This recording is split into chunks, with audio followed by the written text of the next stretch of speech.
la grâce. Tunashangilia neema. Amen. Pour nous mettre. Mungu awabariki.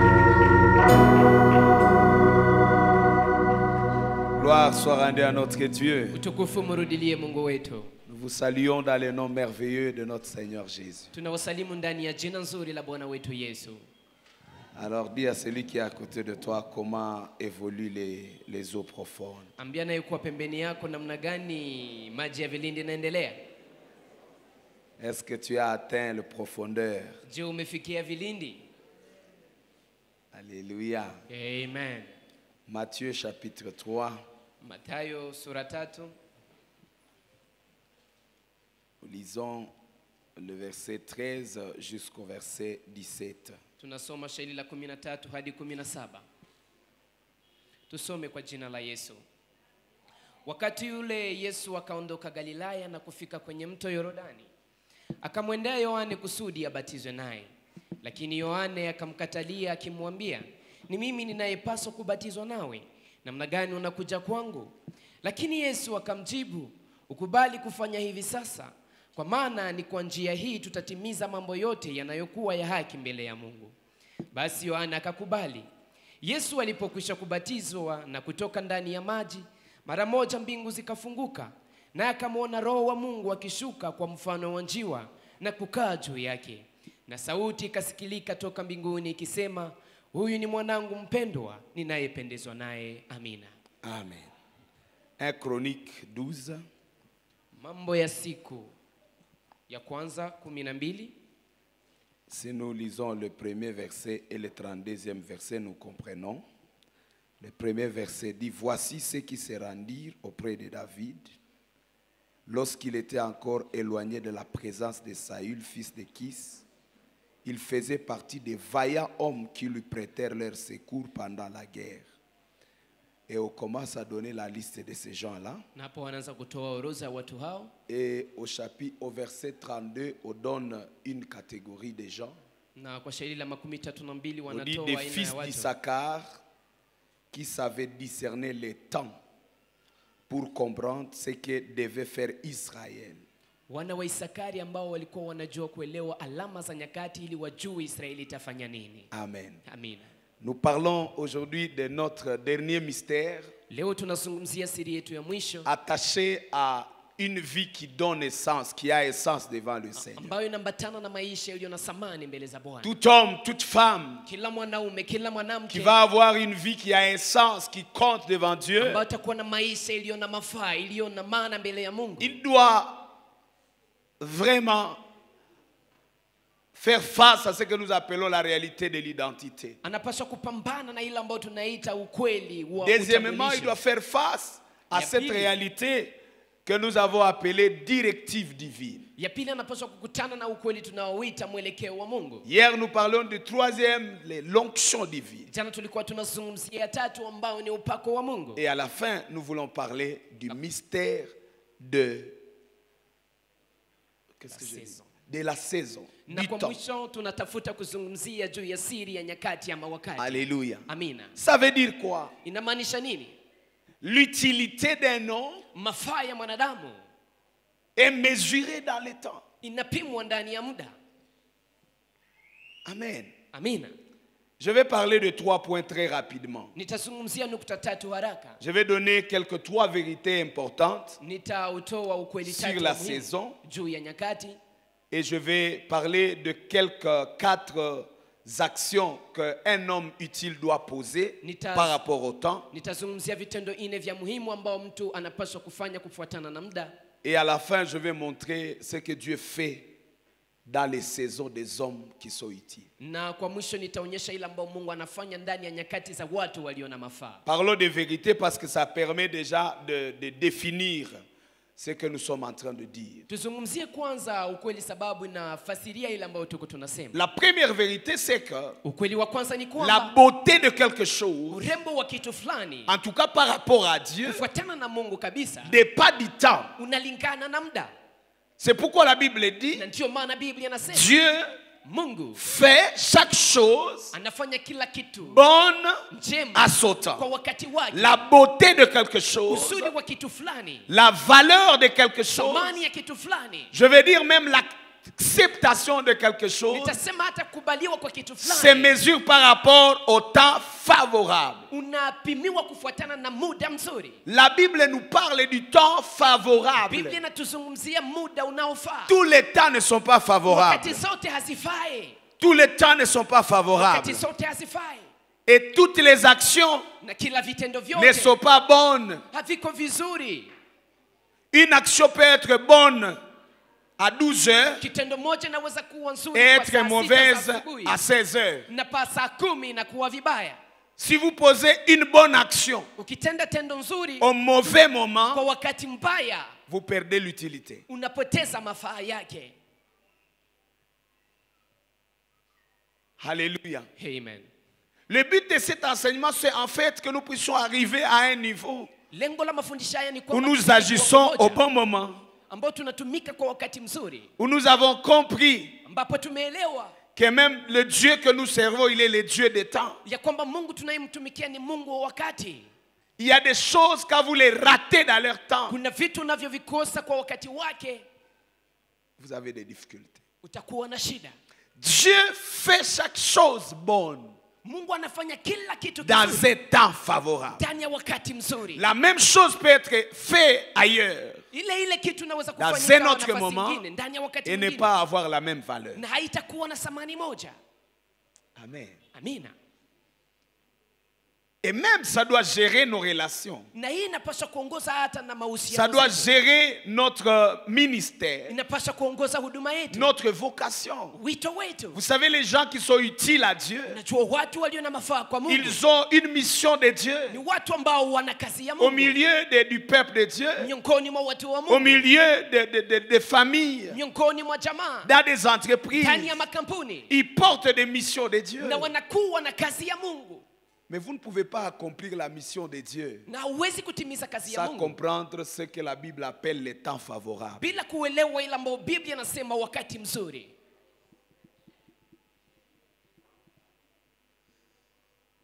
Je vais donner 2 ou 3 exemples. Nitatoa mifano 2 ama 3. Voyez-vous, quand l'enfant grandit, Unaona mtoto anapokomaa, à un moment donné, on a beaucoup besoin des parents. kwa wakati mmoja unahitaji sana wazazi, On a vraiment besoin des parents. unahitaji kabisa wazazi, Leur affection, leur encouragement, leur soutien, tout. upendo wao, kutiwa nao moyo, kusapotiwa nao. Et il y a des parents qui ont démissionné à ce moment-là. Na kuna wazazi ambao wameacha kazi kwa wakati huo, Et si vous êtes ici, vous pouvez vous repentir. na kama uko hapo unaweza kutubu. Vous avez abandonné l'enfant. Umemwachilia Et on le mtoto voit. Même quand on a grandi, na unamwona hata kama umekomaa, si on n'a pas eu cette affection-là, kama ukupata ile upendo, on en souffre même dans son âge avancé. unateseka hata wakati umekuwa na umri Et mkubwa. voilà, vous vous êtes débrouillé. Na tazama, umefanya yako Vous yote, avez quand même grandi. Il y a un umekomaa, voisin qui a aidé. Il y a un passant qui a aidé. Les gens ont aidé. kuna jirani, watu wanaopita njia, Et watu finalement, vous avez wanakusaidia. fini l'université. Na kwa mwisho umemaliza chuo kikuu, Et peut-être vous avez eu un petit boulot. sasa moja umepata kazi ndogo, Et vous voulez vous marier. na kisha unahitaji kufunga ndoa. Un papa anachomoka. Et puis il y a un papa qui vient. Il a fait, j'avais abandonné votre maman, mais je suis là. Oh, niliachaka mama yenu lakini nimekuja. Vous voyez ce que ça fait? Unaona ile ambayo inaleta.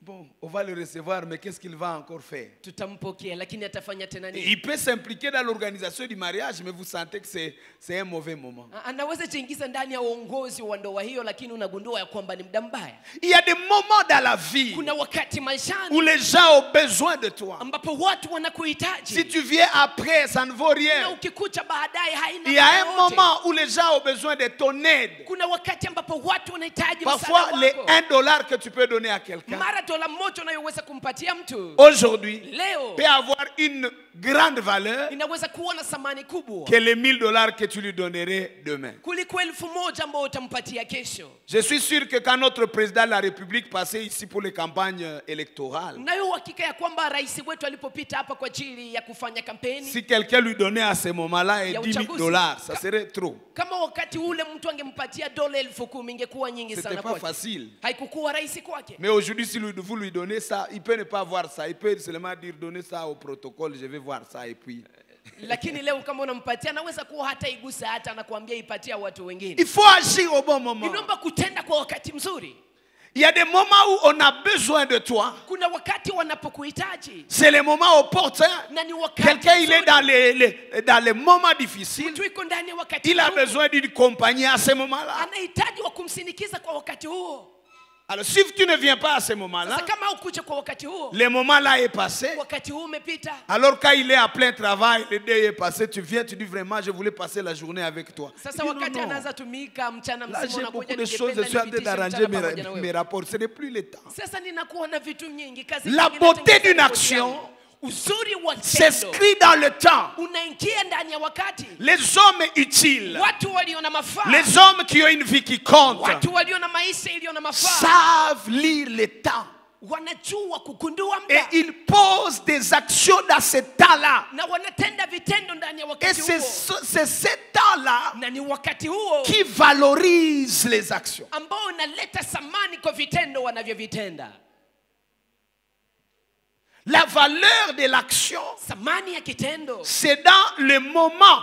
ni ndani ya wakati. Si le temps est favorable, Wakati ni mzuri, c'est la bonne chose. hiyo ndio jambo nzuri. Si le temps n'est pas favorable, Wakati sio mzuri, même ce qui est bon perd sa beauté. hata iliyo nzuri inapoteza urembo wake. Je vais dire la deuxième chose, Nitasema kitu cha c'est que pili même c'est le temps ni kwamba ni favorable wakati mzuri qui valorise la force. ndio unaleta thamani kwa nguvu. Je me souviens quand il y avait l'AFDEL qui commençait la guerre. Na kumbuka wakati AFDL ilikuwa ikianza vita, On a suivi dans les commentaires des historiens, de politiciens. tuliweza kufuata ndani ya maoni ya wanasiasa na wanaoandika historia. Ils ont dit que la guerre est allée très rapidement. Walisema kwamba vita ilienda haraka. Même ceux qui ont commencé la guerre, dans leurs témoignages, il y a des livres. Hata wale walioanza vita ndani ya ushuhuda wao ndani ya Il disait vitabu ceci, walikuwa wakisema la hivi. guerre n'était pas prévue de finir dans moins d'une année. Vita haikuandaliwa kuisha C'était une kwa guerre des années. chini ya mwaka moja, lakini ilikuwa ni mwaka ambao On savait itaisha qu'on kwa va faire miaka des nyingi. années pour renverser le pouvoir passé, le pouvoir de Mobutu. Walikuwa wanafikiria kwamba watafanya miaka nyingi ili wapindue ile Et mamlaka les ya Mobutu. commentateurs de l'histoire disent Na wanaotoa maoni yao qu'il juu y ya avait historia dans wanasema la population ya kwamba ndani ya wakaaji déjà une fatigue du pouvoir. kulikuwa mchoko. Les gens kutokana na étaient comme mamlaka iliyokuwa. fatigués du pouvoir qui était là Watu walikuwa wamechoka tayari na et mamlaka étaient iliyokuwa. prêts à un autre pouvoir. Na walikuwa tayari Et kupokea ça mamlaka mapya. facilitait Na hii que ikarahisisha ceux qui devaient entrer entrent facilement. kwamba wale ambao wangepaswa kuingia waingie kwa urahisi. Alors, je veux dire quoi? Sasa nitasema Si hivi, vous êtes faible kama wewe ni dhaifu et que vous comprenez le temps, na kwamba unaelewa muda vous posez un acte, na unatenda kitendo, vous allez être un héros. utakuwa shujaa. C'est comme, par exemple, il y a quelqu'un qui n'est pas bon, qui est méchant. Ni kama vile kuko mtu ambaye ni mwovu, si mzuri kabisa. Et tout le monde est ennuyé avec lui. Na kila mtu kabisa anasikia kama ule mtu Et tout anamusi. le monde est en train de dire cette personne doit partir. Na kila mtu anasema kwamba huyu mtu sherti aende. Et c'est lui qui va être le premier à dire, mais il doit partir quand même, venez. Il va être le chef de file, il va être le plus fort, il va être le héros. Ce n'est pas un problème de force, c'est un problème d'agir au bon moment. Je prie que Dieu te donne la grâce d'agir au bon moment. S'il y a une prière que tu peux faire, c'est que Dieu te donne ce discernement-là de poser des actes au bon moment.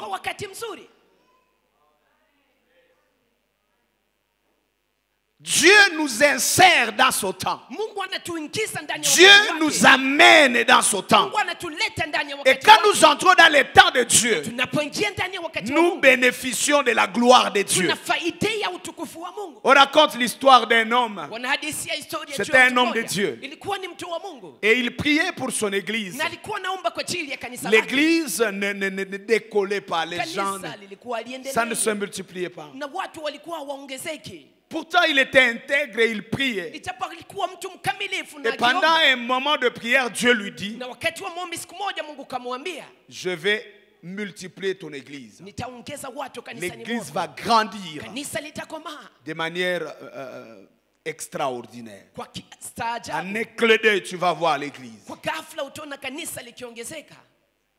Dis, sois attentif. Akasema uwe tu mwangalifu. Et il est arrivé Na ikafika que quelqu'un est mort dans le quartier, c'était quelqu'un d'important. kwamba mtu mmoja alikufa ndani ya kata, ilikuwa mtu kabisa, mtu Et il est maana. venu au deuil. Na kisha akakuja naye kwenye kilio. Et là, dans le deuil, Na hapo ndani ya une kilio voix lui dit, kuna sauti inayomwambia va prier, il va ressusciter. uende uombe Tu atafufuka. vas voir l'église. Na utaona kanisa Comment ça va grandir. jinsi namna gani itakomaa. Il regarde et il dit, mais qui parle là? Anaangalia nani anaongea hapa? Moi, aller prier pour le... Non, non. Mimi nende niombee mofu. Il dit, il va ressusciter. Anamwambia huenda atafufuka. Déclare la résurrection. Wewe tangaza tu ufufuko. Déclare la résurrection. Tangaza ufufuko. Il a lutté avec la voix. Akapigana na ile sauti. Il a scié même. Mpaka akatoa jasho. Il sort, il dit, mais cette voix, c'est quoi? Anatoka hii sauti ni nini? Il rentre, ça ne va pas. Anarudi mambo hayaendeki. Et à un moment donné, Na kwa wakati on a moja commencé à aller vers le cimetière. wakaanza kwenda kwenye Et makaburi en cours de route, na njiani le cercueil a bougé. jeneza ikatikisika Et la personne était ressuscitée. na mtu akajifufukia yeye mwenyewe. Mais là, le problème, c'est qu'il venait de ressusciter ça, l'homme de Dieu. Sasa shida hapa ni kwamba alifufuka bila mtu wa Mungu.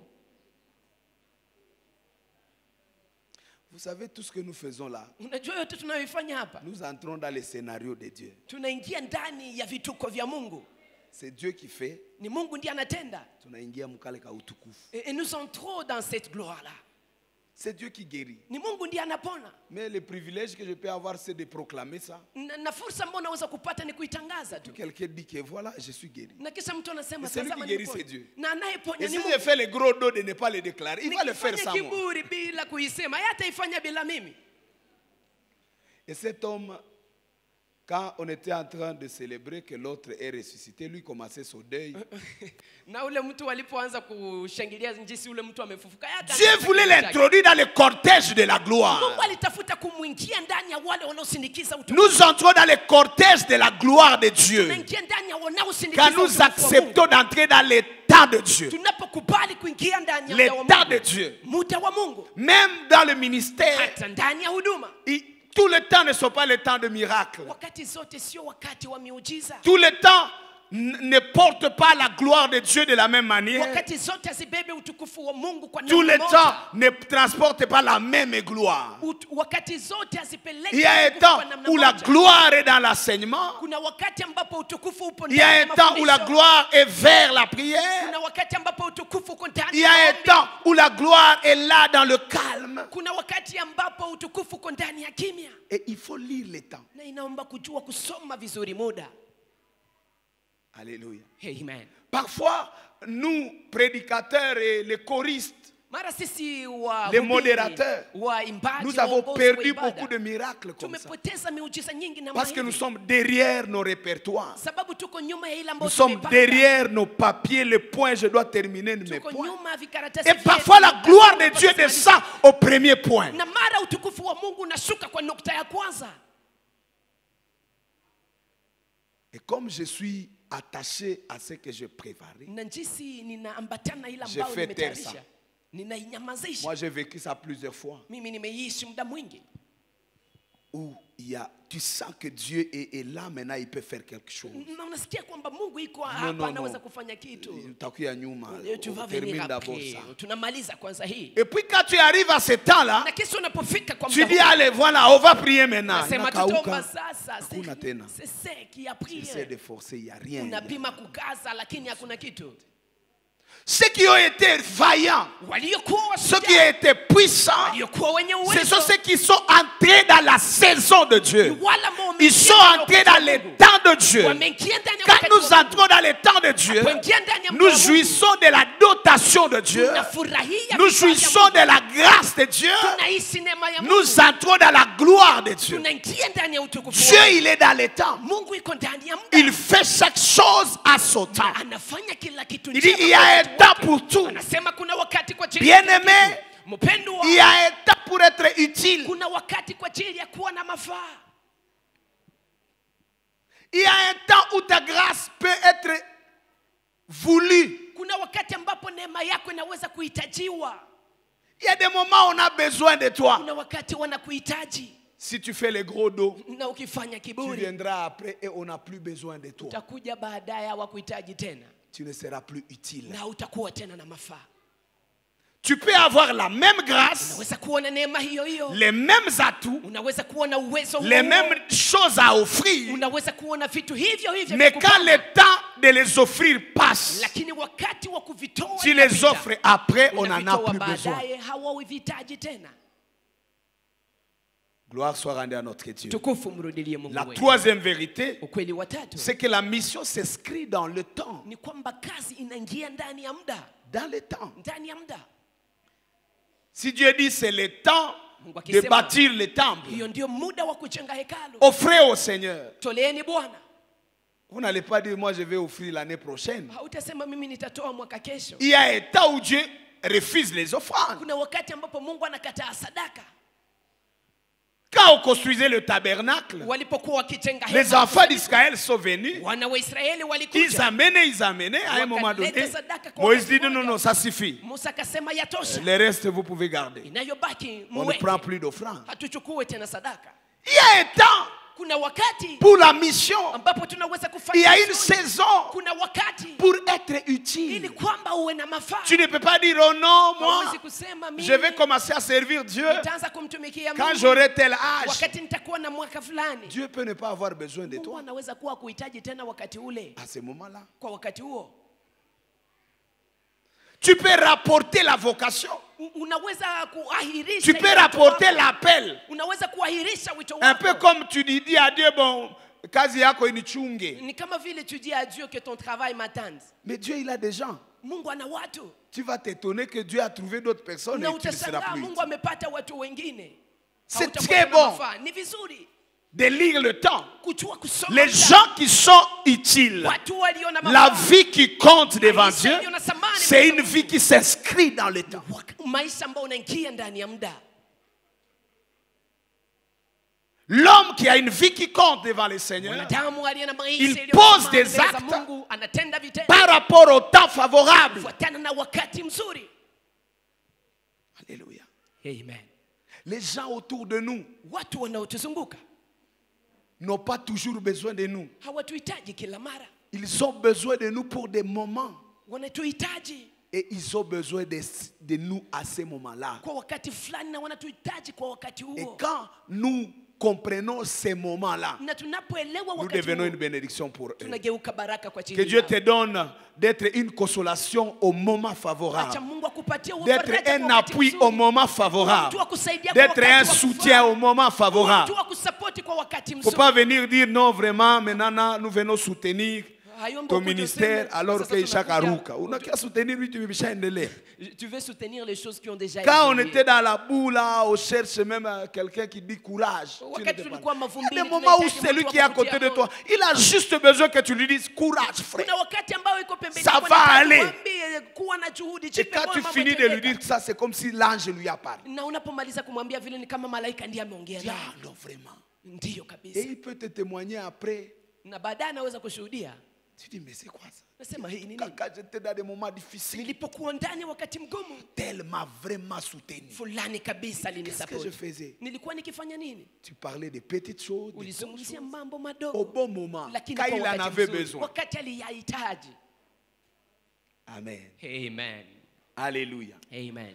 Un enfant de Dieu, Mtoto wa Mungu, un homme, une femme mwanaume, mwanamke, qui veut mener une vie qui a un sens, anahitaji kuishi maisha doit yaliyo comprendre le temps. anapasha kuelewa muda. Ta force nguvu zako, ta valeur thamani yako se mesure zinapimana, dans la capacité de lire le temps. zinapimwa ndani ya uwezo wako. Ceux qui sont riches, ceux qui sont élevés, Wanaoinuliwa parfois, ils ont juste compris le temps. mara wameelewa tu muda Et ils sont entrés dans le temps. na wakaingia ndani ya muda huo. Quand le temps de miracle arrive, Wakati wa muujiza unafika, si tu le lis, tu vas accomplir le miracle. kama unaiona utaitimiza miujiza. Quand le temps de connexion arrive, Wakati si wa tu comprends, tu vas mahusiano être imefika, connecté. ukielewa C'est question de utahusiana. lire le temps. Ni shida tu la kusoma muda. Qu'est-ce que la Bible dit? Biblia inasema nini? Il dit David était dans des moments Biblia difficiles. inasema kwamba Daudi alipitia wakati mgumu. Il est pourchassé par Saül. Anakimbizwa na Saulo. Là, il n'a pas encore le trône. Hapa hajapata mamlaka. Il a reçu la première dimension de l'onction. Amepata ile kiwango cha kwanza cha Il a upako. été oint dans la famille. Amepakwa ndani ya jamaa. Vous allez voir que David a été oint 3 fois. Utaona kwamba Daudi alipakwa mara Il a tatu. été oint dans la famille. Amepakwa mafuta ndani ya jamaa. Et après, il a été oint sur Juda. Baadaye akapakwa mafuta juu ya Yuda. Et à la fin, il a été oint sur tout Na Israël. kwa mwisho akapakwa mafuta juu ya Il est entré dans la plénitude Akaingia de son onction. ndani ya utele wa upako wake. Mais même avant d'atteindre la deuxième partie de son appel, Lakini l'onction, mbele ya kufikia hata sehemu ya pili ya upako wake, il va être pourchassé. atakimbizwa. Il est en train d'aller de village à village, de forêt à Anaenda forêt. kijiji na kijiji, Parce que Saül veut le pori na tuer. pori, sababu Saulo anahitaji kumuua. Et quand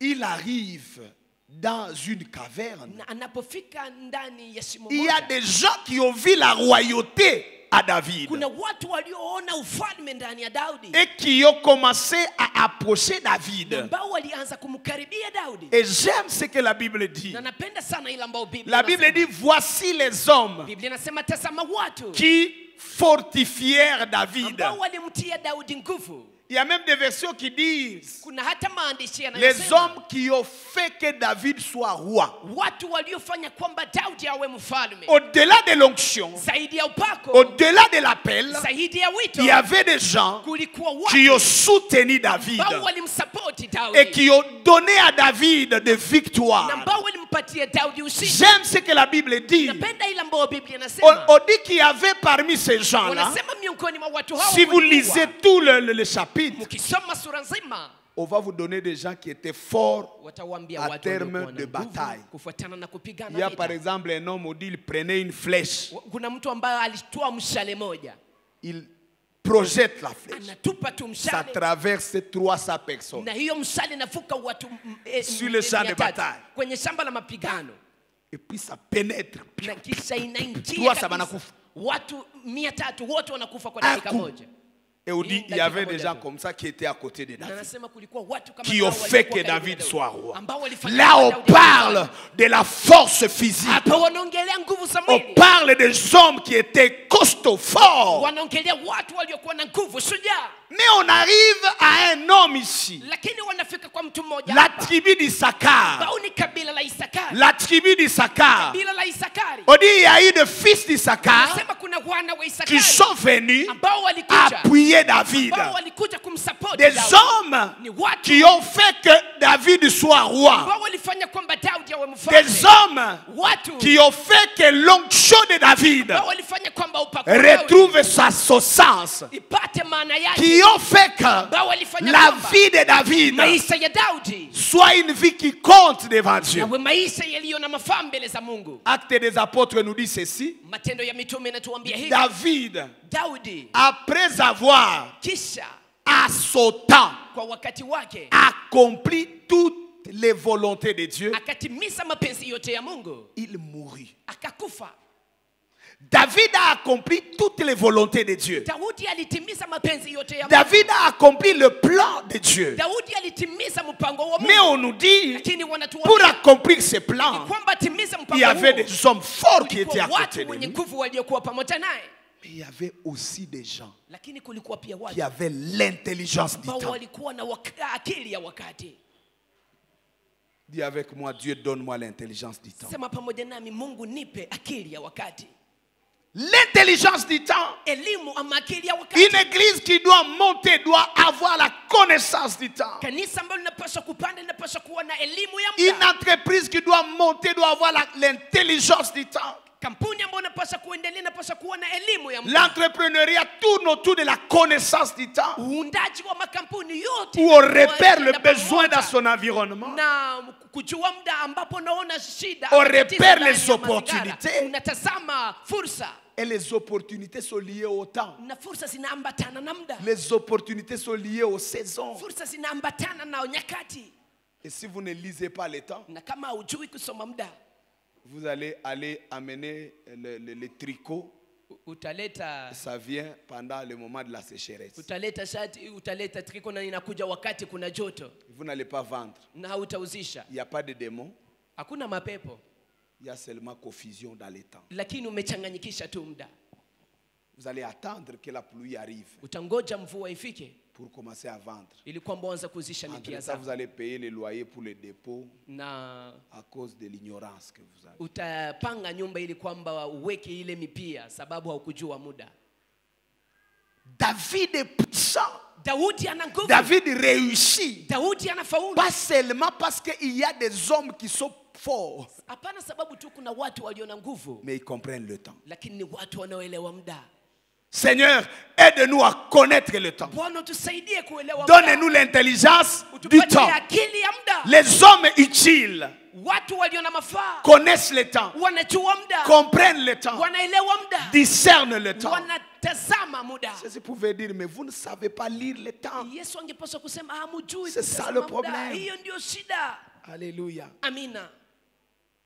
Je vois mon Seigneur Jésus Naona Bwana wangu dans les Yesu textes que nous lisons depuis le début. ndani ya andiko tunalolisoma tangu mwanzo. Jésus arrive Yesu vers anafika- Jean-Baptiste. anafika kwa Yohana Mbatizaji. Quand il arrive vers Jean-Baptiste, Anapofika kwa Yohana Mbatizaji, il se fait baptiser. anabatizwa, Le ciel s'ouvre mbingu zinafunguka et une voix se fait attendre. na kuna sauti inayosikilika, Celui-ci est mon fils huyu ni bien-aimé. mwanangu mpendwa. Il reçoit son identité divine. Anapopokea utambulisho wake wa Une kimungu, colombe descend sur son épaule. kuna nchiwa inayoshuka kwenye bega lake. Ça, c'est l'onction. Hii ni upako, Et l'Esprit lui dit, va dans le désert. na Roho anamwambia enda Ça, jangwani. c'est la direction divine. Hii ni mwelekeo wa Mungu, Mais il agit dans la saison. lakini anatumika ndani ya muda.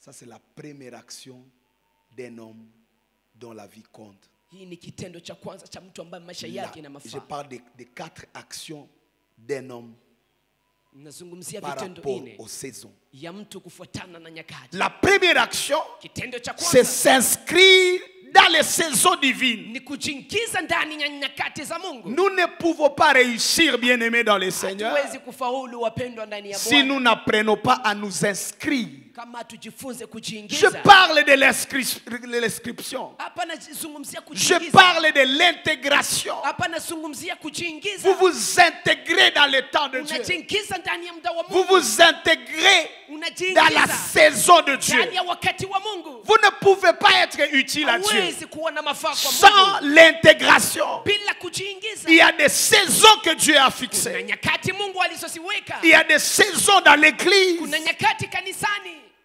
C'est comme on dit, il y a les eaux profondes. Ni kama vile wanasema Quand nous kuna venons maji ya dedans, vilindi. nous nous inscrivons dans la saison. Tunapokuja ndani tunajiingiza. Il y a des ndani ya wakati. miracles. Kuna Il y a miujiza des exaucements kuna kujibiwa qui sont attachés à ce temps-là, ambazo zinaambatana na qui muda sont huo. attachés à la saison. Ambazo zinaambatana na wakati. Tu ne peux pas dire, Dieu, moi je ne serai pas là, Hawezi kusema Mungu mimi sitakuwa mais je hapo, vais commencer ma prière après. lakini mimi nitaanza maombi yangu baadaye. Bon, c'est pas mal, Dieu peut t'exaucer. Hayuko vibaya, Mungu anaweza Mais s'il kukujibu. a prévu que ça soit au travers les eaux profondes, Lakini kama ameandaa kwamba et itakuwa que ndani c'est ya par maji ya un vilindi. cantique, c'est par un kupitia frère, c'est wimbo, par que ni tu seras kupitia béni, ndugu, tu ne utabarikiwa. peux pas amener Dieu là où tu veux. Hawezi peleka Mungu mahali Il wewe faut unataka. nous inscrire Inaomba dans la tujiingize saison de Dieu. ndani ya wakati wa Mungu. Gloire soit rendue à notre Dieu. Utukufu mrudilie Mungu. Alléluia. Amina. Alléluia. Amina. S'inscrire dans la saison de Dieu. Kujiingiza ndani ya Jésus wakati s'est wa Mungu. inscrit. Yesu alijiingiza. Jésus s'est inscrit. Yesu aliingia. Quelle était la saison? Il y a environ il y a environ 3 saisons dans ce temps de Jésus. Ilikuwa ni wakati gani? Kuna karibuni nyakati La tatu première ndani ya saison, wakati wa Yesu. Wakati wa Je kwanza, vais l'appeler la saison de Moïse. wakati wa kwanza nitaita wakati wa Musa. C'est-à-dire la saison de la loi. Ilikuwa ni wakati wa sheria. Jésus est venu avec la grâce. Yesu alikuja pamoja na La neema. Bible dit ceci. Biblia inasema La hivi, loi a été donnée par Moïse. sheria ilitolewa na Musa, Mais la vérité est venue par Jésus-Christ. bali ukweli umekuja kupitia Jean Kristo. chapitre 1er, le verset 14. Yohana sura moja. La vérité est venue par Jésus-Christ. Ukweli umekuja kupitia Yesu Kristo. Mais quand Jésus est venu, Lakini Yesu alipokuja, il était le maître de la grâce. yeye ndiye aliyekuwa Bwana wa Jésus neema. transporte la grâce. Yesu anabeba neema. Jésus s'appelle même la grâce. Yesu anaitwa hata neema. La façon qu'il est né, Namna alivyozaliwa ça s'appelle la grâce. inaitwa neema. Quand il est né, les Alipotuzaliwa, premières personnes watu wa kwanza qui ont été prêchées, waliohubiriwa C'était qui? ilikuwa ni nani? qui? Wa nani? C'était le berger. Ilikuwa ni wachungaji wa kondoo. L'ange est allé vers le berger. Malaika kawaendea Dans wachungaji la wa nuit, kondoo ndani ya usiku. il dit, il vient de naître le sauveur Amezaliwa mkombozi à Bethléem. Bethlehemu. Or, les bergers étaient comme des gens à côté, des gens qui sont loin de la dignité. Ijapokuwa wachungaji wa kondoo ilikuwa ni watu waliokuwa hawaheshimiwi. C'était comme pour dire, Ni kama vile la kusema naissance de Jésus kuzaliwa kwa Yesu ramène déjà les gens qui étaient négligés à être respectés. inawarudisha watu ambao walikuwa wanadharauliwa. Désormais, les témoins étaient des bergers. kuanzia sasa washuhuda Que wa tu kuzaliwa sois kwa Yesu riche walikuwa ni wachungaji wa kondoo. ou autorité, Ulikuwa ukuwa mwenye mamlaka, c'est les bergers qui vont te parler de la naissance de Jésus. wachungaji ndio watakuelezea Tu kwamba devras Yesu les alizaliwa. écouter. Na utawasikiliza. La naissance de Jésus, Kuzaliwa kwa Yesu c'était une valorisation. ilikuwa ni kupewa C'était la thamani. manifestation de la grâce. Ilikuwa ni kuonekana kwa Jésus, c'est la grâce. Yesu ndiye neema. Mais quand il est venu, il Lakini dit, je ne alipokuja, suis pas venu abolir la loi. sikukuja kuvunja sheria. Et nous voyons Jésus Na tunamwona Yesu se soumettre au sabbat, akitii sheria ya Sabato, se soumettre aux lois, aux rituels juifs. akitii ile ambayo ilikuwa kawaida ya On le voit Wayahudi. plusieurs fois aux synagogues. Mara nyingi wanamwona akiwa ndani ya On masinagogi, le voit en train de côtoyer les pharisiens. wakimwona akikutana na Wafarisayo. Il était un juif pratiquant. Alikuwa ni Myahudi kwa maisha yake. Voyez, quand la Bible dit ceci, Unaona Biblia inaposema Jésus hivi, est entré dans la synagogue Yesu akaingia ndani ya et il sinagogi, ouvrit les livres. akafungua kitabu. Il y avait une classe de gens Kulikuwa aina ya qui étaient watu préparés à lire les ambapo livres. walikuwa wanaandaliwa kusoma kitabu. C'est pas qu'il a fait, c'est pas moi le gangster. Sio kusema ya kwamba yeye alienda kujifunza karate. Vous avez l'impression que Jésus anaingia mukanisa tout et puis il prend les rouleaux, il dit l'esprit du Seigneur est sur moi, il m'a oué. Non. Unafikiria kwamba Yesu anaingia tu hekaluni na anaanza kusema roho wa Bwana ni juu yangu na Il y avait des principes pour aller lire le livre, les kulikuwa rouleaux. kanuni ili kwamba usome Et msingi wa Jésus kitabu. s'est adapté à ça. Na Yesu akalingana na hiyo. Il fêtait la Pâque régulièrement. Alikuwa anasherekea Pasaka kila mara. Jésus a appris Yesu amejifunza à obéir à la saison de la loi, tii muda wa sheria, à se soumettre à la loi, atii sheria, parce que c'était le temps de la loi. sababu ilikuwa ni wakati wa sheria. Amen. Amina. C'était le temps de la loi. Ilikuwa ni wakati wa sheria. Deuxième saison, Wakati wa pili c'était la saison de Jean-Baptiste. ilikuwa ni wakati wa Yohana Mbatizaji. La saison de l'homme de Dieu Jean-Baptiste. Ilikuwa ni wakati wa mtu wa Mungu Yohana Ils ont la Mbatizaji. différence de 6 mois. Wanakuwa tu na utofauti, wanavukiana Donc miezi ils ont sita. presque le même âge. Ni kusema ni karibu wako miaka moja. Hein? Jean-Baptiste Yohana Mbatizaji dépasse Jésus de 6 mois. anavuka tu Yesu miezi sita. À moins qu'il y ait des complications par rapport au nombre de temps de naissance. Parce qu'on nous a dit seulement que la noce a été donnée à Marie, il y avait 6 mois. Ama Bon, kukuwe mais shida vous ndani ya voyez, il y utofauti a wakati wa d'autres qui naissent kuzaliwa. à 8 mois. Kuna wengine wanazaliwa kwa D'autres, miaka ils peuvent aller à 8 9 miezi mois et 8. demi. C'est ce Wengine qui peut wanaweza nous kwenda compliquer. ndani ya miezi 9 na nusu, ila Mais ambayo sur le inaweza plan kusumbua. prophétique, c'est 6 mois. Lakini kufuatana na unabii ni miezi 6. Faisons une pause. Hein. Tupumzike. C'est pas facile Sio rahisi d'être Dieu uwe Mungu et d'être baptisé par un homme. na ubatiziwe na mwanadamu.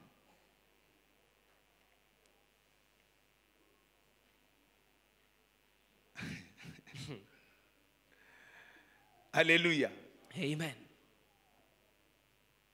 Jésus devait entrer entrer Yesu angepaswa dans kuingia la saison de ndani Jean-Baptiste. wakati wa Yohana Mbatizaji. Jean-Baptiste était déjà dans la saison de gloire. Yohana Mbatizaji alikuwa ndani. Jean-Baptiste était dans une saison glorieuse. Yohana Mbatizaji alikuwa ndani ya wakati. Il est respecté. Anaheshimiwa. La Bible dit de militaires Na viennent, Biblia inasema waskari wanakuja. des pharisiens viennent, Mafarisayo wanakuja. les gens de toutes catégories Watu wa aina yote viennent se soumettre. wanakuja kutii. Il les baptise. Anawabatiza. Il y a un réveil. Kuna uamsho. Jean-Baptiste peut même parler à des rois. Yohana Mbatizaji anaweza kuongea Il leur hata na donne wafalme. des instructions. Anawapatia maagizo. La Bible dit Hérode considérait beaucoup Jean-Baptiste. Biblia inasema ya kwamba Herode alimheshimu Il sana le Yohana craignait. Mbatizaji, alimuogopa, Il le respectait. alimheshimu. Mais Jésus devait se soumettre à l'onction de cet homme. Lakini Yesu angepaswa kutii upako wa huyu mtu. Les hommes qui seront utiles Watu watakao kuwa na mafaa savent respecter les saisons des autres. ni watu ambao wanajua kuheshimu wakati ya watu Nous wengine. n'avons pas les mêmes saisons. Hatuna wakati mmoja. Même quand nous avons peut-être beaucoup des atouts. Hata Vous wakati savez, tuna uwezo par mwingi. exemple, la gloire. Unajua utukufu La kwa gloire, mfano. c'est un mystère. Utukufu ni siri C'est kubwa. parfois au-delà des potentiels. Na mara ni zaidi ya utukufu ya On uwezo. peut être à la ulionao. chorale. Unaweza kuwa Quand kwenye c'est la kwaya. saison de quelqu'un, Wakati ni wakati wa il mtu prend fulani. comme ça le micro. Il Anachukua chante les tu- mêmes cantiques. Anachukua mandoara naimba nyimbo. Mais les résultats, c'est autre. Lakini matokeo ni mengine. La gloire, c'est autre. Utukufu ni mwingine. La bonne attitude à avoir, c'est de danser quand il chante. Na hali ya mzuri cheza tu yeye D'entrer anapoimba. dans sa saison. Ingia ndani ya wakati wake. La prédication, c'est la même chose. Mahubiri ni hivyo hivyo. Alléluia. Amina. On peut prêcher. Unaweza kuhubiri. Si c'est ma saison, Kama ni wakati wangu. ça peut couler. Mambo kabisa yanatiririka. Dieu peut donner la saison à quelqu'un. Wanaweza kumpa mtu wakati Ah, wake. c'est là qu'il y a l'onction. Hapo ndipo kuna C'est là upako. qu'il y a la grâce. Ni hapo ndipo kuna neema. Je dois apprendre à dire Amen. Napaswa kujifunza kusema amina. Je commence à dire Na mwingine anasema amina kiluma meno. Est-ce qu'on peut acclamer le Seigneur? Je tunaweza mshangilia Bwana. Non, vous n'avez pas compris. Je suis en train d'expliquer. Niko awafasiria. Je suis en train d'expliquer. Niko nafasiria. Ok? Alors, quand celui qui prêche, il est dans sa saison, Ule anayehubiri wakati iko ndani ya wakati wake, moi je n'accepte pas ça. mimi siikubali. Quand il dit acclamer le Seigneur, Lazima moi, mshangilie Bwana. ce sont des épreuves. Hii ni vipimo. Les gens qui seront utiles Watu watakao kuwa na mafaa savent entrer dans les saisons des autres. wanajua ingia ndani ya wakati ya watu Parce que wengine. c'est dans la saison de l'autre Sababu ni ndani ya wakati wa mtu qu'il y a les déclencheurs ndimo mna funguo de ta saison. ya wakati wako. Les saisons des hommes utiles Wakati wa watu walio na sont liées. zinaambatana. Notre papa nous a enseigné Baba yetu que nos ametufunza destinées sont liées. ya kwamba hatima zetu Il y a zinaambatana. toujours une grâce Kuna kuwaka kila que mara je tire de neema la saison qui précède. ambayo naweza kuondoa ndani ya wakati Il y a uliotangulia. toujours une clé Kuna kuwa funguo dans la imara saison de l'autre. ndani ya wakati wa mtu mwingine. Jésus devait se soumettre Yesu angepaswa à la kutii saison de kwa Jean-Baptiste. wakati wa Yohana Mbatizaji. Et c'est pendant la gloire de Na Jean-Baptiste, ni ndani ya utukufu wa Yohana c'est dans Mbatizaji. l'onction de Ndani ya Jean-Baptiste upako wa Yohana que le Mbatizaji. ciel va être ouvert. Vingu itafunguliwa. Je peux poser la question. Naweza kuuliza swali. Qu'est-ce qui a ouvert le ciel? Nini iliyofungua mbingu? C'est la prière de Jésus. Je, ni maombi ya Yesu? C'est quoi? Ni nini? C'est l'obéissance de Jésus. Ni utiivu wa Yesu. Au-delà de ça, Zaidi ya hiyo, ce qui a ouvert le ciel iliyofungua mbingu par rapport au ministère de kufuatana Jean-Baptiste, na huduma ya Yohana Mbatizaji c'est l'onction de Jean-Baptiste. ni upako wa Yohana Mbatizaji. Jean-Baptiste sert Dieu Yohana Mbatizaji anamtumikia sous l'environnement spirituel, akiwa na sous les regards de Dieu. akiwa chini Et ya Dieu qui est là en train de Mungu voir, ambaye iko naona il repère anatazama dans l'environnement de ndani ya Jean-Baptiste mazingira ya Yohana un Mbatizaji. autre homme de Dieu qui a un appel et il le sélectionne. Anamchagua Bien-aimés, les gens qui vont être élevés watu watakaoinuliwa se rencontrent. wanakutana. Et la Bible déclare, le fer aiguise le fer. S'il y a une prière que je peux faire pour toi, c'est que Dieu te fasse rencontrer des gens qui sont déjà dans une saison, qui portent les germes de ton élévation. na mbegu ya kuinuliwa kwako. Ah oui, Ndio Vous savez, il y a même des prières où il faut vous oublier. Unajua kuna maombi ambayo unapaswa kujisahau. Je suis ministre de la parole. Mimi ni mhuduma wa neno. Mais mon ministère a besoin de beaucoup de béquilles. Lakini huduma yangu inahitaji kuwe na nafasi inategemea. Même dans l'église, je peux demander l'onction. Je peux demander la croissance de l'église. Mais cette croissance peut avoir sa portion dans la chorale, dans un bien-aimé. Quand il va monter, une grâce se dégage dans l'église. Les saisons des hommes utiles sont liées. Et l'épreuve des hommes utiles, c'est d'accepter la saison de ceux qui sont là. Est-ce que je parle à quelqu'un?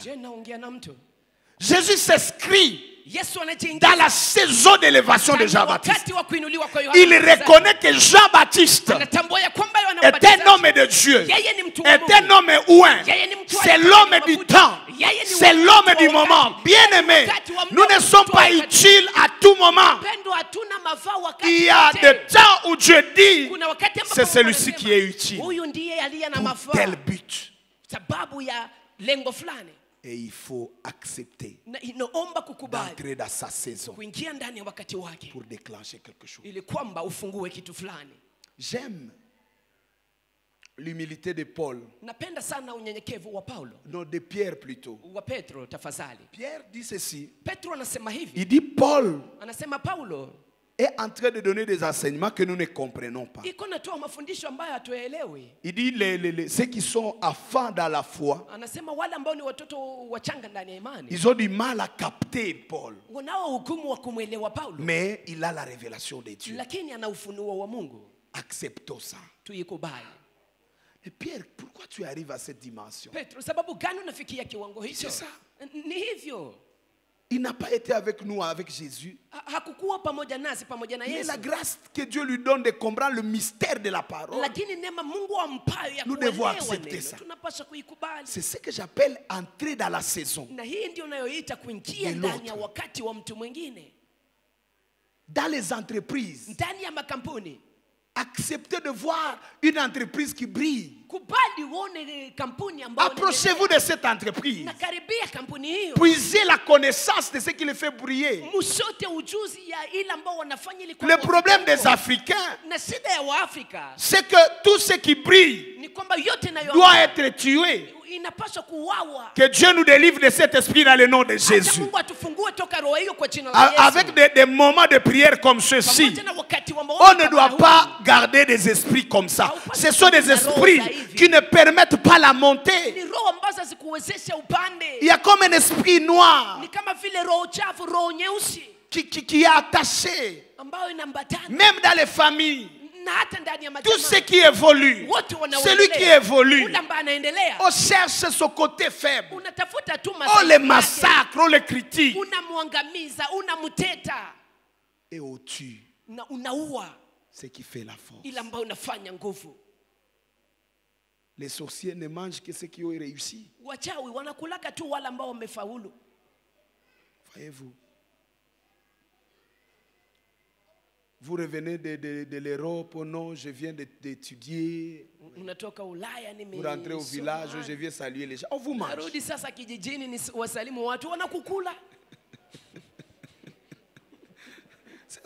C'est ça les villages ici, nos villages ici autour. Et parfois, quand il faut aller au village, il faut chercher même des habits qu'on ne porte pas habituellement. Parce qu'il faut montrer qu'on souffre.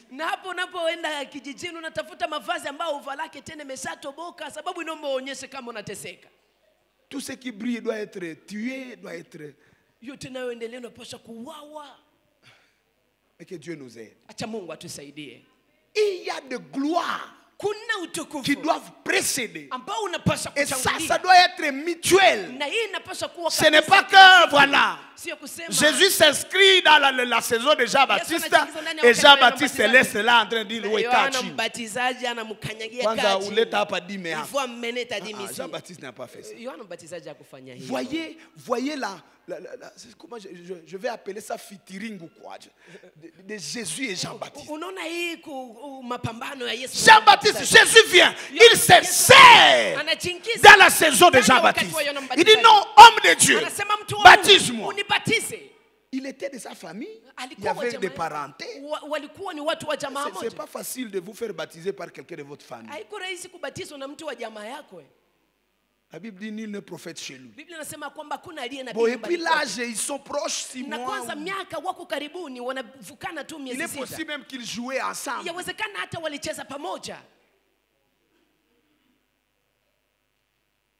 Jésus vient dire non, non, homme de Dieu. Baptise-moi.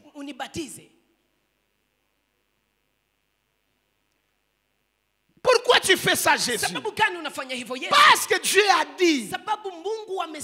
Il y a là une autre saison, 3e saison, qui est une saison de l'Esprit de l'Éternel. Une saison prophétique. Bien aimé, les gens qui vont être utiles savent connaître la parole du temps, la parole de la saison, la parole du moment. Il y a une prophétie sur le Congo. Si tu es politicien, tu ne vas pas aller de tous les côtés sans connaître la prophétie. Mais quand tu connais la prophétie, tu ne frappes pas à l'air. Dieu a dit qu'à ce moment ici, le Congo sera comme ça. En tout cas, par rapport aux tendances, je crois que Dieu il est de ce côté. Vous allez de ce côté-là. Hey. Il ne faut pas faire le gros dos, oh non, tout ça. Frère, Dieu, il est de quel côté? Dieu a dit quoi? Il y a toujours une parole dans une saison. Dans l'église, il y a toujours des paroles de saison. Je me souviens à un moment donné où nous avons eu les enseignements sur l'alliance avec Dieu. Dieu dit traiter une alliance avec moi. Une alliance financière. C'était une parole qui accompagne l'église. Et à ce moment-là, je me souviens, il n'y avait pas assez de véhicules ici. Il n'y avait pas assez pour ceux qui étaient trop proches dans les parages. Les frères zélés, tout ça. Il n'y avait pas de contrat très graves. C'est à partir de cette parole, on a vu, pour la première fois, on a commencé à avoir des expats. Est-ce que les expats peuvent faire ça? Alléluia. Des expats parmi nous. C'est parti d'une parole de la saison. Dis avec moi, parole de la saison. Parole de la saison. Il faut saisir les paroles. Le pasteur peut dire des choses, mais il y a une parole de la saison. Il faut se soumettre à la parole de la saison. Quand tu saisis cette parole, cette parole porte en elle-même l'énergie. Jésus dit, laisse faire, baptise-moi, parce qu'il faut que nous accomplissions la parole du moment. Accomplissons la parole. Obéissons à la parole. Et Jean-Baptiste dit, bon, ok. Il le baptise. Le ciel s'ouvre. Le lendemain, après quelque temps, Jésus s'installe. La gloire le couvre. Les gens viennent dire à Jean-Baptiste, mais l'homme là que tu as baptisé, ton fils spirituel, tout le monde va vers lui. Il dit, mais vous avez quel problème? Vous ne saviez pas que c'est lui l'époux? Moi je suis son ami. J'ai préparé l'épouse. Quand ils viennent de se rencontrer, où est mon rôle? Il faut qu'il monte et que moi je diminue. Wow. Il y a un moment donné, il était avec ses disciples. Je crois qu'il est en train de les affermir, de les parler. Et Jésus passe. Jean-Baptiste se dit, voilà l'agneau de Dieu. C'est lui. Et ils ont dit, papa, est-ce que nous pouvons le suivre? Mon temps est fini. C'est ce temps. Allez-y. Vous voyez cette complicité-là de grâce. Cette complicité de saison. Les saisons doivent se compléter. Les gens utiles brillent dans leur saison. Et dans chaque saison qui éclate, il y a l'énergie pour la saison suivante. Il y a l'énergie pour la saison de l'autre. Ça s'appelle s'inscrire dans la saison divine. Il y a des saisons que Dieu a déjà établies. Et nous avons besoin de réussir. Nous n'allons pas changer les saisons. Nous n'allons pas changer ce temps-là. Nous allons nous adapter à ce temps-là. Dans le domaine de la délivrance, j'ai déjà vu, j'ai des expériences personnelles, de mariage ou de grossesse. En tout cas, on a déjà eu à prier pour des gens et qui ont eu la grossesse loin des dates prévues. Au mauvais moment, et la grossesse est arrivée. Mais ce qui m'a étonné, c'est dans une délivrance où on veut prier pour que le couple ait des enfants. Dieu dit, ne prie pas. Tu vas les surveiller seulement. Vous voulez que je parle? Alors dit, pasteur parle. Dis, je vais parler.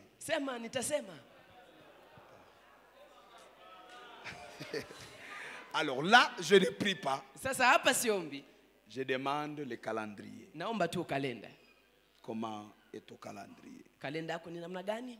Voilà, papa, c'est comment tout ça? Alors je prends l'homme. Si on doit faire des exercices, on fait des sports, on marche. Et les 4 jours de fertilité,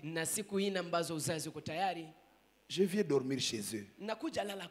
Hakuna vya kukwazika. On fait tout.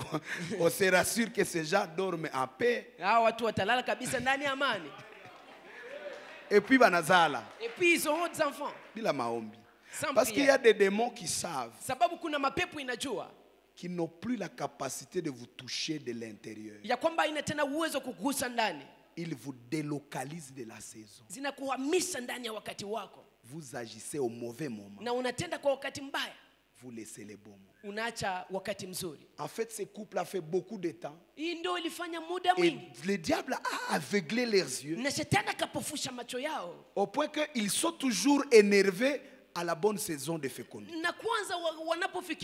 Quand les jours de fécondité arrivent, celui-ci il est oh non, on a ni kwaza, oh kwanza mitalala musalo, choqué, je vais dormir au salon. Siku ingine oh non, tout ça, des choses comme ça. Et puis quand la période passe, oh non chérie, il couletait à tomate. Je t'ai apporté la tomate. Gloire soit rendue à notre Dieu. Il y a une attaque sournoise qui est sur l'église, qui est sur les familles, qui est sur les entreprises, où le diable fait tout pour que nous puissions poser des bonnes choses, des bonnes actions, mais au mauvais moment. La Bible dit que mon juste m'évoque au bon moment, que le juste prie au temps favorable. À d'autres termes, il y a même des temps kuna wakati où la prière ambapo maombi devient une abomination. inakuwa machukizo. Il y a un moment Kuna wakati où vous priez, unaomba, le ciel est fermé. mbingu zinafungwa. Parce que vous avez prié au mauvais moment. Sababu uliomba kwa wakati usiofaa. Deuxième action. Kitendo cha pili. Ça s'appelle exploiter les saisons. Kinaitwa kufaidia wakati. Les hommes utiles, Watu walio na mafaa, les hommes qui vivent une vie qui compte, watu wanaoishi maisha yaliyo na mafaa, savent exploiter les saisons. wanajua kufaidia wakati. Les saisons. Wakati Ils lisent les saisons. wanagundua Ils wakati s'inscrivent na dans les saisons. wanajiingiza ndani ya wakati huo, Et ils exploitent la richesse des saisons. na kisha wanafaidia, wanatumia utajiri ulio ndani ya Vous voyez, wakati chaque huo. saison a ses richesses. Unajua kila wakati na utajiri wake. Même la saison, même s'il y a la sécheresse, Hata kama kuna ukiwa, tout n'est pas noir dans la sécheresse. yote haiko nyeusi ndani ya ukiwa. Pourquoi les pays désertiques ont beaucoup de pétrole? Sababu gani nchi zilizo na jangwa nyingi zinakuwa na mafuta nyingi? Donc tout n'est pas noir. Ni kusema yote si Ils mbaya. n'ont pas la verdure, Hawana mais majani, ils ont quelque chose dans les sous-sols. lakini wana kitu ndani ya udongo. Le problème, c'est la perception. Shida ni mtazamo tu. Chaque saison de la vie Kila wakati wa maisha a ses richesses. unakuwa na utajiri Et wake. les hommes qui ont une vie qui compte Na watu walio na maisha sont yenye ceux qui thamani savent exploiter les saisons. ni hao wanaojua kufaidia wakati. Nous avons eu des problèmes. Tulipata shida. Parfois, nous voulons que les saisons ressemblent à ce que nous voulons. Mara tunahitaji kwamba wakati Et fulani nous jinsi ratons tunavyotaka. l'opportunité de tirer le profit même de ce qui semble être noir. Na tunakosa ile wakati ya kufaidia ila Il y a un principe important dans la Bible. Kuna kuwa na kanuni nzuri ndani ya Biblia. Il dit tout concourt au bien de ceux qui aiment Dieu. Unasema yote inafanya kazi. C'est-à-dire kwa même ajili ya quand mema une wanaopenda saison Mungu. semble avoir des défis, Ni kusema wakati fulani on nafanana peut kuwa na avoir de la matatizo. vie dedans. Unaweza pata uzima ndani Toi, mwako. rassure-toi seulement que tu as une bonne relation avec le Seigneur. Hakikisha tu ya kwamba una uhusiano mzuri pamoja na Bwana. Le malheur va produire du jus. Ole italeta utamu kwa ajili Les yako. lions qui voulaient te tuer, Hata simba aliyetafuta kukua, alors que tu es un Samson, wakati wewe ni Samsoni, tu l'as tué. umemuua. 3 jours après, tu vas venir prendre le miel dedans. Siku tatu baadaye utakuja kutoa asali ndani Il y a mwake. du miel dans les lions. Kuna kuwa asali ndani ya kinywa ya simba. Chaque lion qui te terrorise Kila simba anayekuwa sur le chemin de ta kwenye destinée, njia ya hatima yako c'est une saison ni difficile. wakati mgumu, Cette saison contient le miel. lakini ile wakati na asali ndani mwake. Et les hommes sages Na watu wenye hekima savent tirer le miel wanajua kuondoa asali, du cadavre du lion. kuondoka ile maiti ya simba.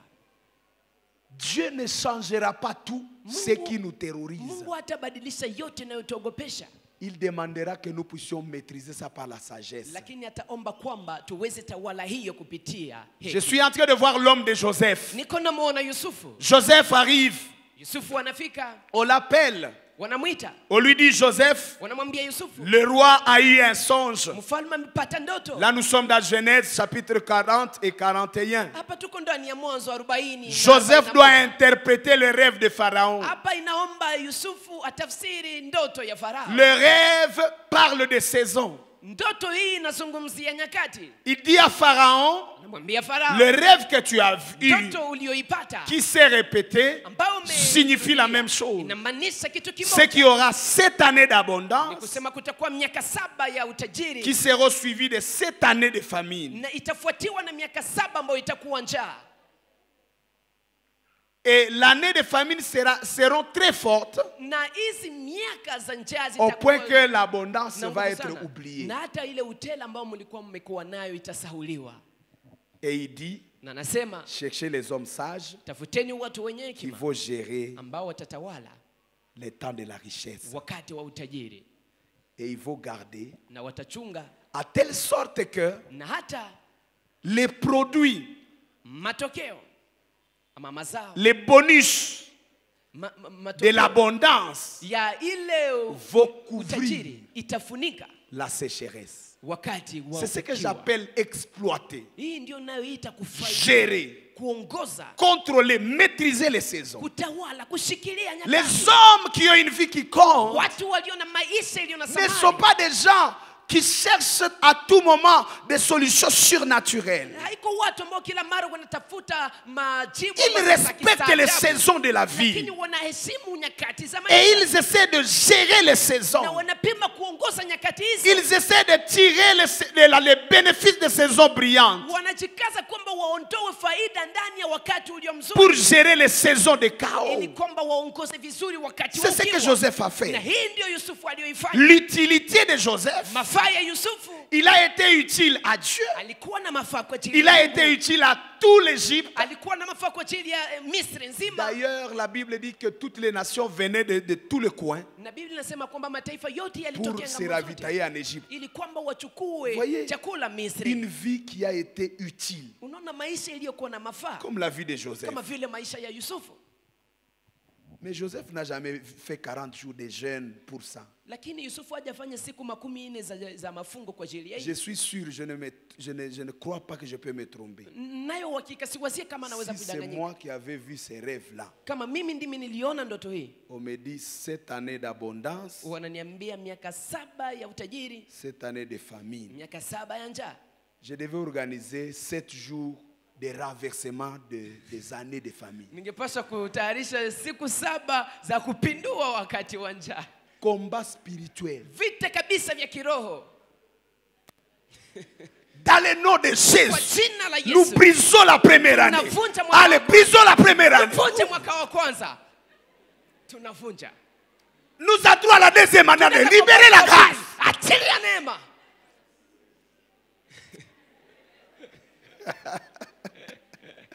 Chassons la 4e année de la famille.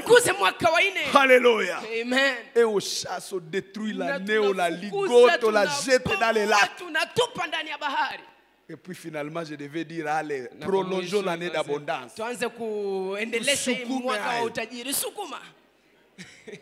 Sukuma.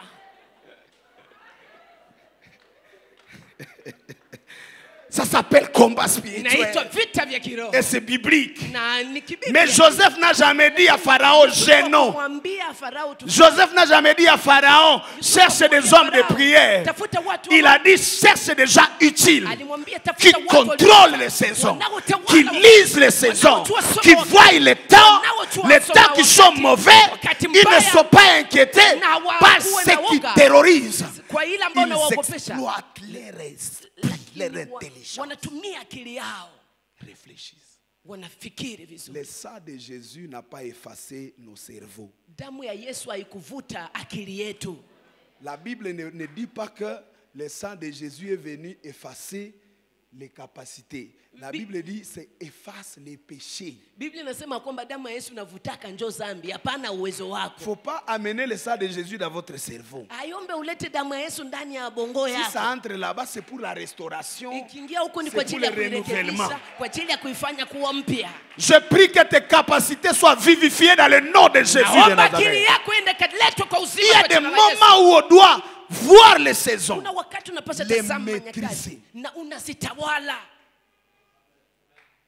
Les hommes utiles font ça. La troisième action, c'est le marquer les saisons. Tu es un enfant de Dieu. Tu es appelé à marquer les saisons. Les saisons doivent porter ton nom. C'est même toi qui dois être la référence des saisons. Parce que tu es une étoile que Dieu a mise.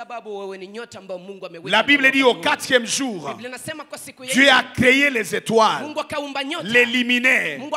Et il a dit c'était pour marquer les temps, les années et les époques ou les saisons. Les hommes utiles qui posent des actions significatives finissent par être des références, finissent par être des dates. Quand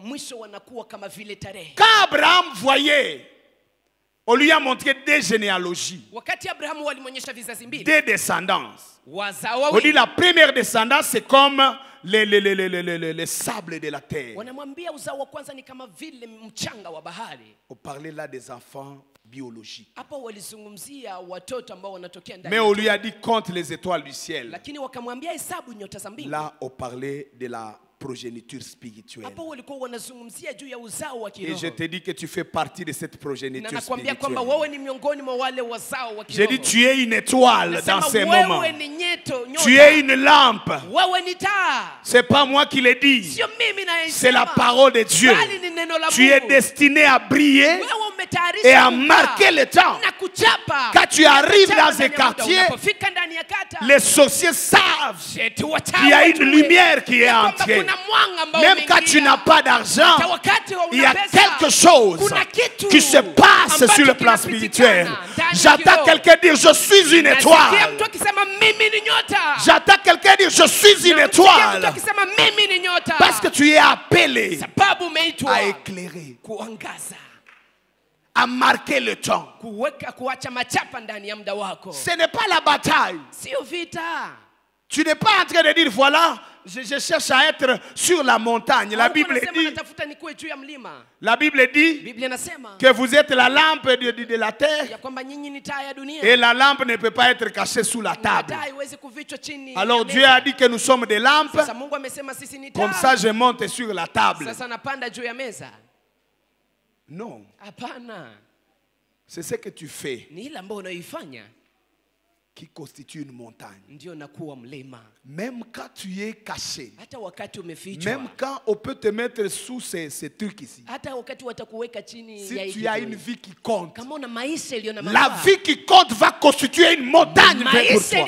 La Bible déclare, il arrivera dans la suite du temps que la maison de l'Éternel sera au-dessus des montagnes. Ce n'est pas pour que nous puissions commencer à acheter des montagnes. Chaque paroisse que nous commençons, il faut chercher là où il y a la montagne. Même si nous avons l'église dans la vallée, la gloire de Dieu, les œuvres de Dieu, la main de Dieu qui se manifeste à cet endroit va faire en sorte que cette maison est visible. Et je suis en train de dire que ta vie est en train de quitter la vallée pour atteindre la montagne. Parce que tu es en train de recevoir cette parole. Ce n'est pas seulement une parole qui te parle d'une vie qui compte, mais cette parole est en train de revêtir la chair dans ta vie. Il y a des hommes de valeur qui sont en train de monter dans cette église. Parce que tel est son peuple qui écoute sa parole. La parole que tu écoutes, c'est ce qui te fait. Salut celui qui est à côté de toi. Et dis-lui, ta vie compte. Tu ne vas pas vivre une vie va-et-va. Ta vie compte. Je suis fier. J'aime, je peux scier. Parce que je crie. Je sais que je parle aux gens qui comptent. Les vies comptent. Et tout ce que je dis, Seigneur, donne-moi la grâce de parler à cet homme qui a peur de lui-même, même sur la route.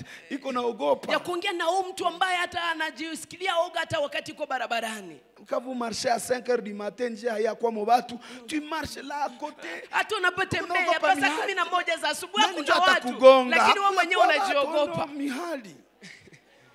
J'ai dit, Seigneur, si je vais scier, je suis en train d'encourager quelqu'un. Il n'a ni père ni mère. Il n'a ni devant ni après. Je veux être ce prophète qui lui dit, tu n'as rien. Tu ne vois rien. Mais il y a à toi une sémence. Tu es de la race des étoiles. Tu vas briller. Même quand il y a des nuages, tu finiras par briller. Tu finiras par marquer ton temps. Le Dieu que tu sers, Jésus, il t'a fait briller. Et vous savez ce qu'il a fait? C'est qu'il a laissé un ténèbre pour que toi tu commences la lumière. Quand notre Seigneur Jésus mourait sur la croix, la terre ne pouvait pas supporter sa nudité. Il y a eu une nuit qui a commencé. Une nuit a commencé. La Bible dit à 15 h. il y a eu l'obscurité. Et je vous dis sur le plan prophétique, cette obscurité n'est jamais partie. Nous sommes dans une nuit. Et l'église, c'est la lampe dans cette nuit-là. Les familles sont dans la nuit. La maison du roi est dans la nuit. Assuérus est dans la nuit. Vasti, qui était la femme de dignité, la femme légale, la femme digne du roi, elle a beaucoup des égards. Elle a dit, je ne peux pas aller avec le roi. Il est avec les gens ivrés, ils sont dans l'ambiance. Moi, ma femme dans la race là. Je pars devant le roi parce qu'il m'appelle, non. Mais Hadassa, c'était sa saison. Parce que c'est Hadassa qui doit aller vers Assuérus. Quand il est dans la confusion. La grâce, c'est une confusion. Ce n'est pas facile de suivre Jésus quand il est avec les gens de mauvaise vie. Hadassa signifie étoile. Elle était dans la souffrance, dans des choses. Mais comme elle est l'étoile, elle était appelée à rencontrer celui qui est dans le ténèbre, dans la déception. Ton identité est une réponse. Ton identité est une provision. Et un besoin se créera. Le besoin qui porte ta gloire. Le besoin qui porte ton trône. Oh mon Dieu. Les géants qui portent ton trône. Oh, il va apparaître. Le Goliath qui te fait connaître, il doit apparaître. Quand il apparaît, tout le monde est terrorisé. C'est alors que s'arrête ton activité de berger. Depuis longtemps, tu devais déjà être dans la royauté. Mais tu es encore berger alors qu'il y a l'onction royale sur toi. Ce soir, j'arrête cette période. Je veux et je prie que tu entres dans la saison de ta manifestation. La saison où tu brilles. La saison où tu dégages ce que Dieu a mis en toi. Parce que tout ce que Dieu t'a chargé, c'est une lumière pour l'humanité. C'est une lumière. Afin, celui qui est enfant de Dieu, il change même les saisons. Je vais vous donner 3 actions que Dieu fait avec ses enfants. Je vais consoler quelqu'un pendant 5 minutes. Je vais parler à un cœur pendant 5 minutes. Parce que ce que nous sommes en train de dire, c'est que nous sommes appelés à avoir une vie qui compte, une vie qui a essence. Et nous sommes en train de dire que l'essence de notre vie est cachée dans les temps. Quand nous savons lire les temps, quand nous savons agir dans les temps, alors nous sommes en train de nous approcher de notre utilité. Jésus pouvait dire, vous n'avez pas compris les temps favorables de votre visitation. L'utilité, c'est la capacité de lire le temps. Mais il arrive que sur le chemin de la vie, vous avez la contradiction. Il y a les saisons de la vie naturelle. Il arrive que la vie naturelle, on a consommé l'âge, on a consommé la force, et on sent que les saisons nous ont lâchés. Est-ce que je peux parler pendant 1 minute à un Caleb qui est ici? Caleb, c'est le type de chrétien utile à Dieu, qui a confessé la victoire de Dieu, qui a soutenu les guerres de l'Éternel. Mais Caleb n'a pas encore eu son héritage. Il a travaillé pour la saison des autres. Il a introduit les autres dans leur héritage. Mais son héritage est encore occupé. Et j'aime ce que Caleb dit. Il dit, je suis encore vigoreux. Même quand le temps est déjà passé, même quand la période de se battre est passée, je vais encore affronter. Dieu peut ramener la saison de force. Dieu, il est celui qui ramène la saison de force. C'est pourquoi il est Dieu. Ce qui nous a laissé, il peut le ramener. Caleb n'est plus à l'âge de se battre physiquement parlant. Lui-même le reconnaît que j'ai 80 ans. Mais j'ai la vigueur pour aller conquérir l'héritage. Ce n'est pas une vigueur d'abord physique. Il est dans la vigueur de la promesse. Parce que Dieu a dit que ça m'appartient, alors je vais entrer dedans. Ça c'est Caleb.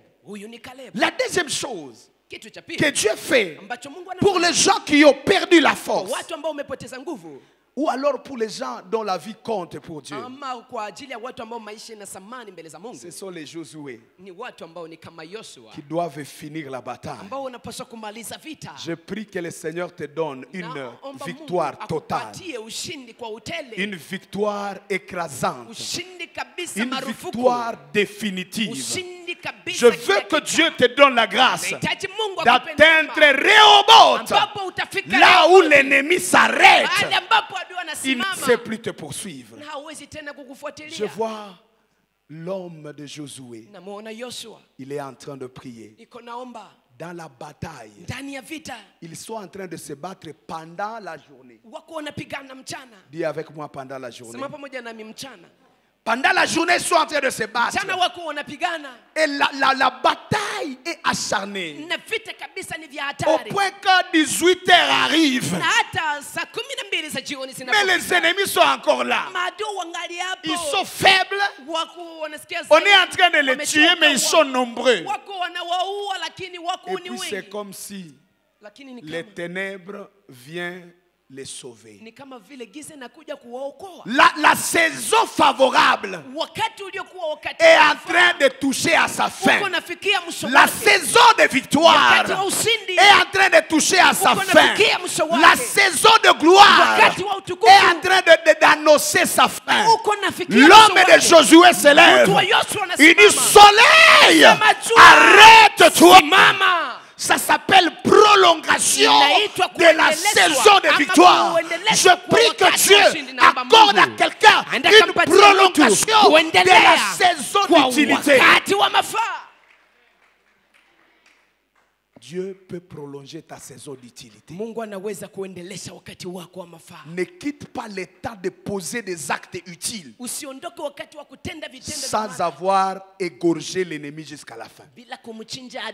La Bible dit Judas c'est un jeune lion. Il ne rentre pas de la bataille sans avoir exterminé ses ennemis. Je prie que tu reçoives l'onction d'aller jusqu'à la victoire finale dans le nom de Jésus de Nazareth. Que Dieu t'accorde d'achever ta victoire. Ne quitte pas ce contrat. Que Dieu prolonge jusqu'à ce que tu finisses ce chantier que tu as commencé. Oh, nous arrêtons le chantier qui s'arrête. Non. Tout un choix qui a commencé un chantier et qui a un contrat avant qu'on arrête le contrat. Termine cette œuvre dans le nom de Jésus. Tu peux prolonger cela dans la prière. Tu dis Seigneur, j'appelle des financements qui étaient déjà à la fin. J'appelle une opportunité. J'appelle une grâce. Parce que tu es de ceux-là qui achèvent ce qu'ils ont commencé. La dernière chose, c'est que Dieu peut créer une saison dans une saison.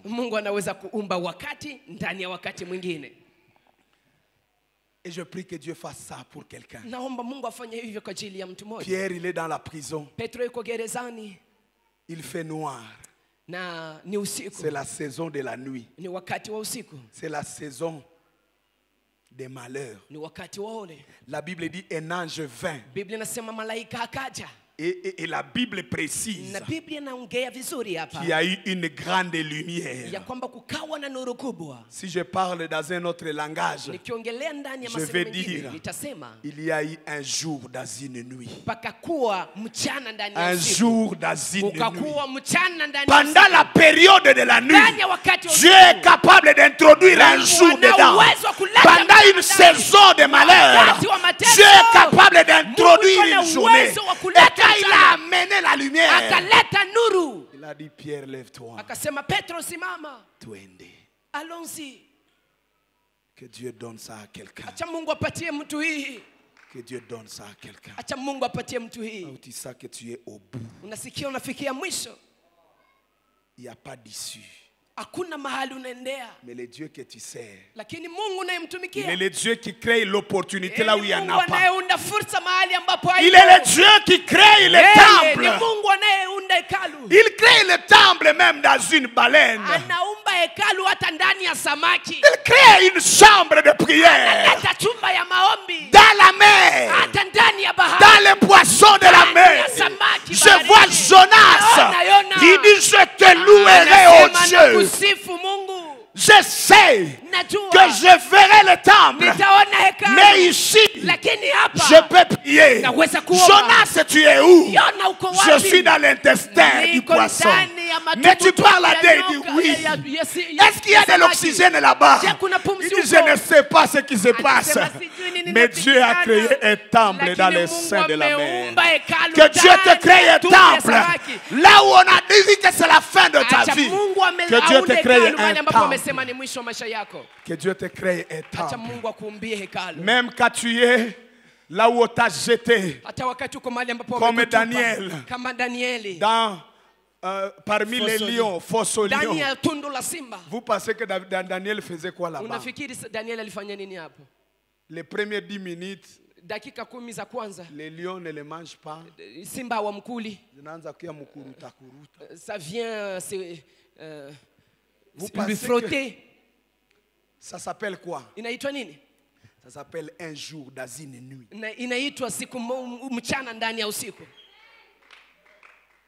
Daniel peut vous dire, moi j'étais dans une école de Dieu. Vous vous appelez ça force au lion. Moi j'étais en train d'apprendre.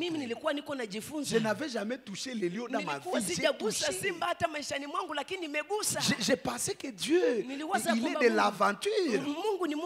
J'ai vécu Dieu. Je prie que Dieu te donne une expérience. Dans ton chaos, dans ta crise, que tu découvres ce Dieu qui crée les saisons intermédiaires, qui glisse des saisons. Quand il y a le chaos, il ramène une saison d'utilité. Les gens qui sont utiles à Dieu, il l'introduira un jour dans ta nuit. Commence à bénir le Seigneur. Il est avec toi. Dis Seigneur merci. Parce que tout ce que tu fais est bon pour moi.